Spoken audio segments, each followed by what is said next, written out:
Muito bem, o ministro da Fazenda, Fernando Haddad, deve enviar a regulamentação na reforma tributária até o próximo dia 15. Como isso deve justamente movimentar o governo, quais as principais mudanças a partir do texto?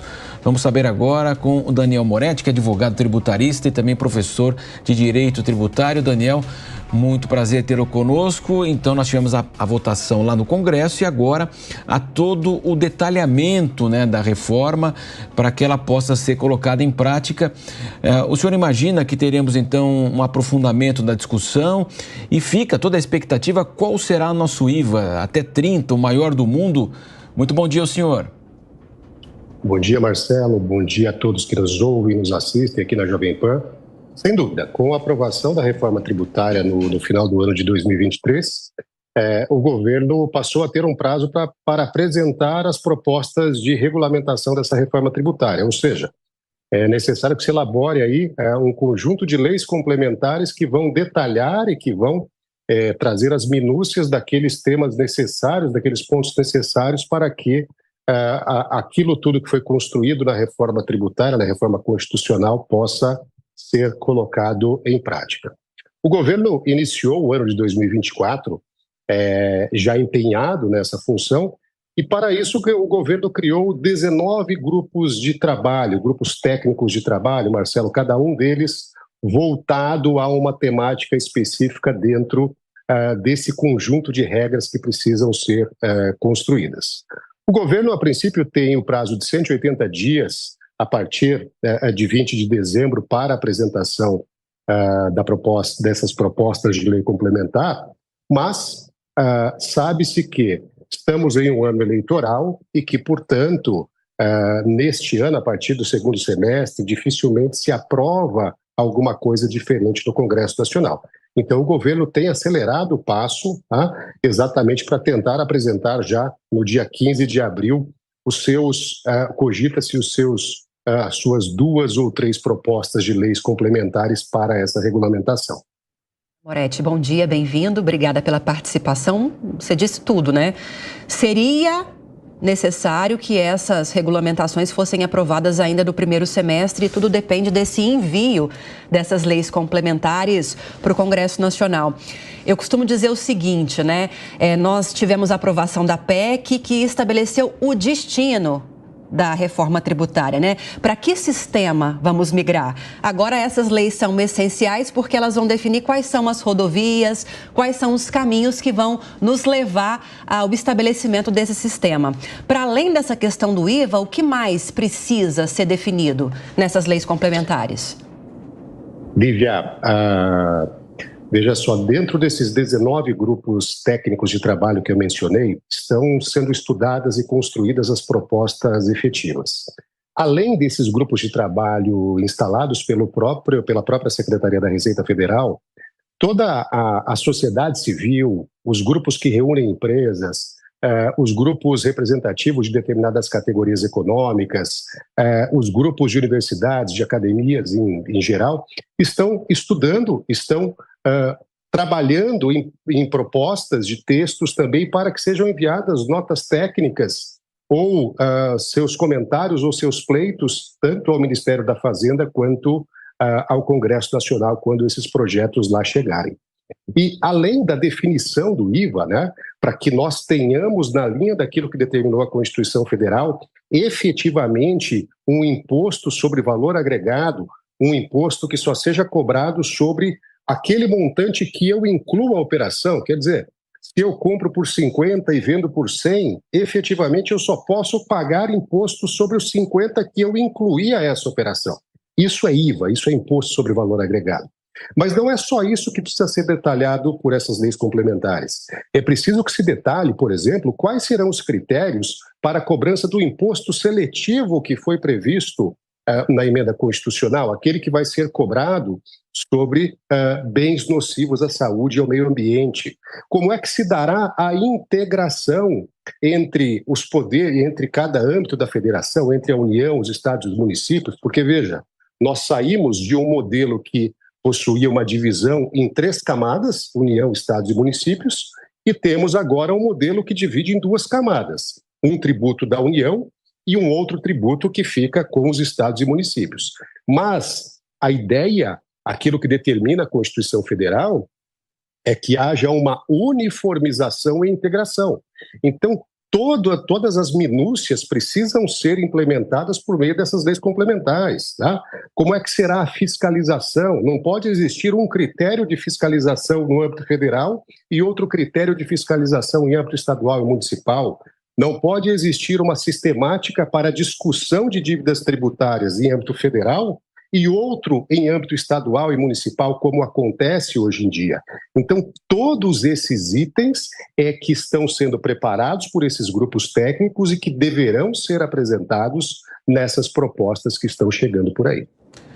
Daniel Moretti, agora a pergunta do nosso comentarista José Maria Trindade. Você, Zé Maria. Salve, doutor Daniel, muito bom dia. Eu estou acompanhando aqui muito de perto, né, esta disputa pela regulamentação da reforma tributária. O governo criou 19 grupos para definir ali o projeto, ou os projetos, que são vários, né, para regulamentação. E o Congresso Nacional criou 20, 19 iguais aos do governo e mais um que é contra a cumulatividade de cobrança de impostos, que o senhor citou aí, que essa cobrança cumulativa é imposto em cima de imposto, né? E há, neste momento, uma disputa, uma queda de braços entre governo e Congresso Nacional. O deputado Joaquim Passarinho, que está coordenando ali um grupo forte de regulamentação, mostra claramente de que o Congresso vai ganhar essa disputa, né? E vai regulamentar, e de uma forma tão ampla a regulamentação que possa impedir uma complementação pelo governo através de decretos. Essa é a estratégia. A pergunta que eu faço é a seguinte, doutor: tecnicamente, a iniciativa para a regulamentação tem que ser do Executivo, e o Executivo tendo essa iniciativa de lei, né, que isso é importante para evitar a condenação da proposta no judiciário, né? Essa iniciativa, ela é definitiva, ou o Congresso pode mudar a lei aprovada pelo governo, mudar, que eu digo, completamente? Eu quero saber assim, essa iniciativa é do governo e o Congresso pode mudar até quando essa proposta? Zé Maria, bom dia, é um prazer falar com você. A iniciativa, por determinação da Constituição Federal, é do Poder Executivo. É do governo. Mas, uma vez que essa proposta é apresentada ao Congresso Nacional, nós entramos naquilo que é conhecido como processo legislativo, que faz parte do processo democrático, e aí nós teremos o Poder Legislativo com toda a legitimidade, propondo as suas emendas, propondo as suas sugestões de modificação, e o Congresso receberá, a partir desse momento, tudo aquilo que foi construído pela sociedade civil organizada em termos de estudos, em termos de críticas, em termos de novas propostas ou sugestões. Uma coisa que tem sido muito insistida, como você bem colocou, Zé Maria, é o fato de a necessidade de criar-se uma regulamentação em lei complementar que seja suficiente em si e que não dependa ou que dependa pouco de complementação por meio de decretos do Poder Executivo em qualquer âmbito da federação. E por que isso é importante, né? Porque, veja, você tem no próprio texto da emenda constitucional algumas determinações, algumas diretrizes, como neutralidade fiscal, como integração do sistema como um todo. E as leis complementares que estão sendo estudadas e propostas devem seguir nessa linha. Mas existe sempre o risco da lei complementar não detalhar suficientemente o tema, estabelecer alguns conceitos vagos. Posso dar um exemplo aqui?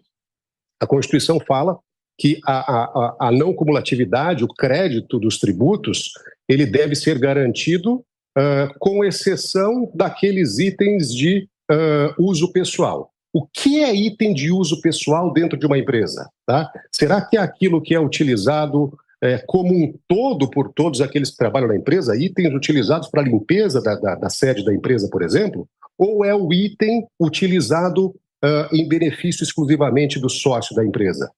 Isso pode e deve estar na lei complementar, ou, como já aconteceu muitas vezes no Brasil, a lei complementar pode estabelecer um outro conceito vago e deixar para o Poder Executivo ou para uma lei ordinária um detalhamento maior que virá no futuro, e aí essas regras inferiores, né, um decreto ou qualquer coisa que o equivalha, que venha no futuro para complementar essa lacuna, na nossa história, a nossa história mostra que esses decretos criam regras indevidas ou que, às vezes, acabam violando aquele direito, aquela garantia prevista lá na Constituição Federal. Daí se falar, Zé Maria, em leis complementares que sejam autoaplicáveis, tecnicamente, né? Ou seja, leis complementares que possuam, que contenham todos os detalhes, todo o entendimento, todos os conceitos, todas as definições, para que não haja espaço nenhum ou pouquíssimo espaço para que outras normas, de repente, no futuro, não venham a limitar ou prejudicar aquilo que foi estabelecido nessa regulamentação que está sendo preparada. Nós agradecemos a participação do tributarista Daniel Moretti, conversando conosco aí desse momento importante, aí a sequência da reforma tributária, a grande expectativa agora, essa discussão mais detalhada dos projetos. Muito obrigado pela participação do senhor na programação da Jovem Pan. Obrigado, bom final de semana a todos. Para o senhor também.